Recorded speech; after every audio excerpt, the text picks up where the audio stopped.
Hi friends. ఈరోజు వైశాఖ మాసంలో 22వ రోజు కదా!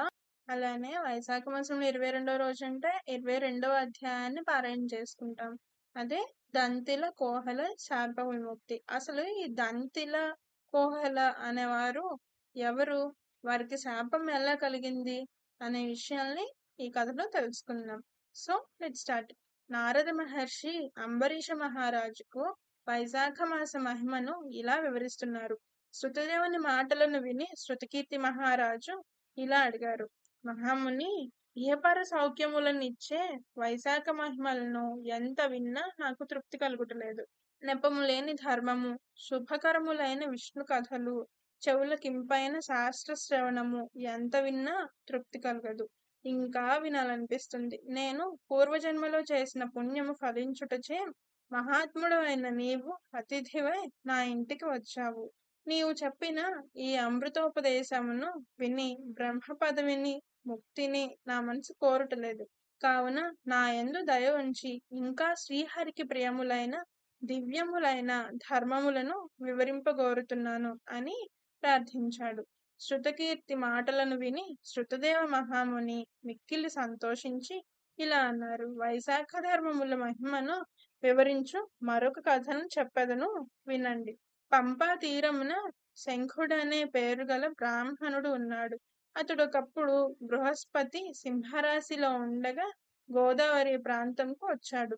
అతడు భీమరథి నది దాటి ముళ్ళు రాళ్ళు గల అడవిలో ప్రయాణం చేస్తూ వైశాఖ మాసము ఎండకు బాధితుడై మధ్యాహ్న సమయమున అలసి ఒక వృక్షం నీడలో కూర్చున్నాడు. అప్పుడు ఒక బోయవాడు వింటిని పట్టుకొని అక్కడికి వచ్చాడు. అతడు దయాహీనుడు, సర్వ ప్రాణులను హింసించువాడు.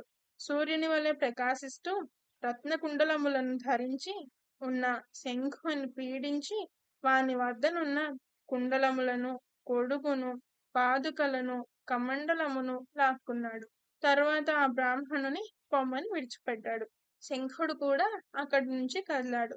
ఎండకు కాళ్ళు కాలుతుండగా త్వరగా గడ్డి ఉన్న ప్రదేశంలో నిలుస్తూ, చెట్ల నీడయందు వెదకి నిలుస్తూ, త్వరగా నడుస్తూ, మిక్కిలి బాధపడుతూ ప్రయాణంను కొనసాగించాడు.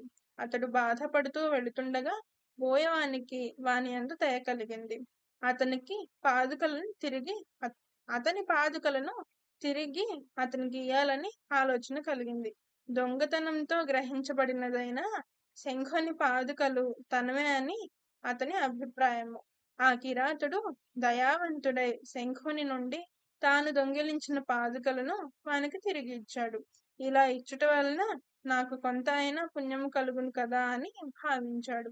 శంఖుడు కిరాతుడిచ్చిన పాదుకలను ధరించి మిక్కిలి సంతృప్తిని పొందాడు. సుఖీ భవ అని వానిని ఆశీర్వదించాడు. వీని పుణ్యము పరిపక్వమైనది.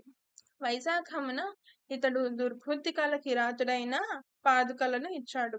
వీనికి శ్రీహరి ప్రసన్నుడై వైశాఖమున ఇటువంటి బుద్ధి కలిగించనని పలికాడు. ఇప్పుడు ఈ పాదుకలను ధరించి మిక్కిలి సుఖించితిని. నాకు ఇటువంటి సంతృప్తిని కలిగించిన నీవు సుఖముగా ఉండమని వానిని ఆశీర్వదించాడు. కిరాతుడు శంఖుని మాటలను విని ఆశ్చర్యపడ్డాడు. నీ నుండి దోచుకున్న దానిని నీకు తిరిగి ఇచ్చాను. ఇందువలన నాకెలా పుణ్యం వస్తుంది? వైశాఖము శ్రీహరి సంతోషించునని అంటున్నావు. నీవి విషయంను వివరించమని శంఖుని ప్రార్థించాడు. శంఖుడు కూడా కిరాతుని పలుకులకు ఆశ్చర్యపడ్డాడు. లోభము గల ఈ కిరాతుడు నీవిలా నా నుండి దొంగిలించిన పాదుకలను తిరిగి ఇచ్చి ఇలా వైశాఖ మహిమను అడుగుట శ్రీహరి మహిమే అని వైశాఖమును మరలా మెచ్చాడు. దుర్బుద్ధివై నా వస్తువులను లాగుకొన్నా ఎండలో బాధపడే నాయందు దయ కలిగి నా పాదుకలను ఇలా ఇచ్చుట మిక్కిలి విచిత్రమైన విషయము. ఎన్ని దానములు ధర్మములు ఆచరించినా వాని ఫలము జన్మాంతరమున కలుగును. కానీ వైశాఖ మాస దానము ధర్మములు వెంటనే ఫలించును సుమా. పాపాత్ముడవైన కిరాతుడవైన దైవవశమున నీకిటువంటి బుద్ధి కలిగింది. నీకింత మంచి బుద్ధి కలుగుటకు వైశాఖ మాసము శ్రీహరి దయ కారణములు సుమా. శ్రీహరికిష్టమైన పని నిర్మలము సంతుష్టికరము అయినచో అదే ధర్మమని మనువు మున్నగువారు చెప్పారు. వైశాఖ మాసంకు చెందిన ధర్మములు శ్రీహరికి ప్రీతిదాయకములు, మిక్కిలి ఇష్టములు. వైశాఖ మాస ధర్మములకు సంతోషించినట్లు శ్రీహరి ఏ ధర్మ కార్యములకు సంతుష్టి నందడు. తపస్సులు, యజ్ఞములు వానికి వైశాఖ ధర్మములంతా ఇష్టములు కావు. ఏ ధర్మము వైశాఖ ధర్మము సాటి లేదు. వైశాఖ ధర్మములను ఆచరించినట్లయితే గయకు, గంగా నదికి, ప్రయాగకు, పుష్కరముకు, కేదారముకు, కురుక్షేత్రముకు, ప్రభాసముకు, స్యమంతముకు, గోదావరి, కృష్ణానదికి, సేతువుకు, ఎక్కడికి, ఏ పుణ్యక్షేత్రముకు, ఏ పవిత్ర నదికి ఎక్కడికి పోనక్కర్లేదు. వైశాఖ వ్రత వివరణ ప్రసంగము గంగా నది కంటే పవిత్రమైనది. ఈ నదిలో స్నానం చేసిన వారికి, ఈ ప్రసంగములు విన్నవారికి శ్రీహరి ప్రత్యక్షమవును. ఎంత ధనము ఖర్చు పెట్టినా, ఎన్ని దానములు చేసినా, ఎన్ని యాగాదులను చేసినా స్వల్పములు భక్తిపూర్ణములైన వైశాఖ ధర్మముల వలన వచ్చే పుణ్యముకు సాటి కావు. కావున ఈ పవిత్రమైన వైశాఖ మాసంకు నాకు పాదుకలు నీయవలనని నీకు అనిపించింది.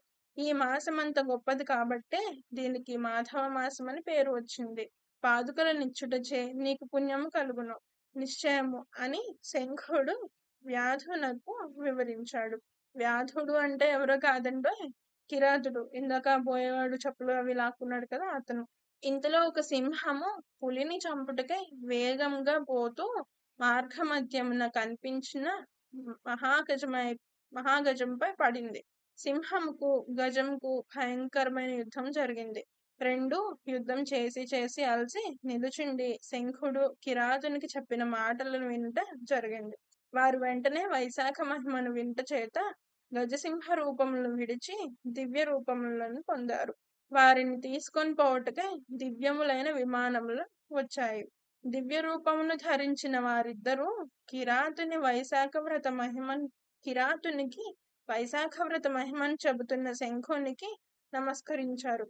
కిరాతుడు, శంఖుడు ఆశ్చర్యపడి మీరెవరు, మాకెందుకు నమస్కరిస్తున్నారని ప్రశ్నించారు.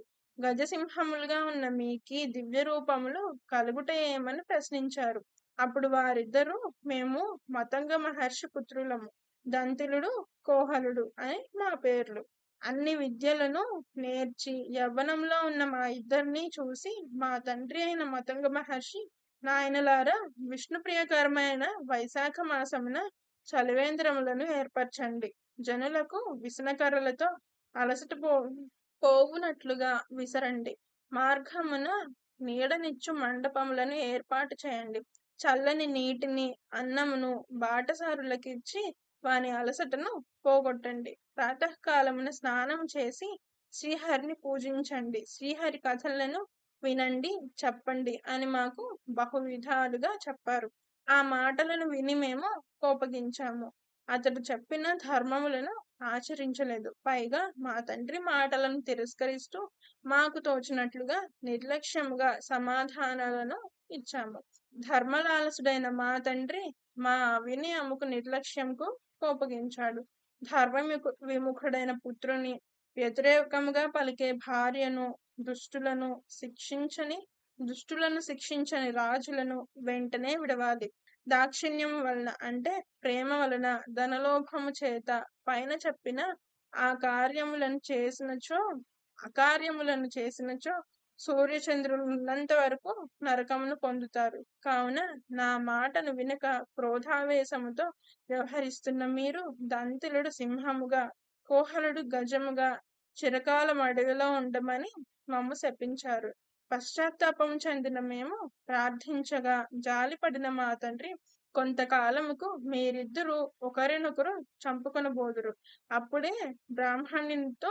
అప్పుడే మీరిద్దరూ కలుసుకుందురు. ఆ సమయంన కిరాతుడు శంఖుడనే బ్రాహ్మణునితో వైశాఖ ధర్మములను కూడి చర్చించుటను వింటారు. దైవికముగా మీరు వారి మాటలను వింటారు. అప్పుడే మీకు శాప విముక్తి కలుగునని శాప విముక్తిని అనుగ్రహించారు. శాప విముక్తి పొంది నా వద్దకు వచ్చి వెళ్తారని మా తండ్రి గారు చెప్పారు.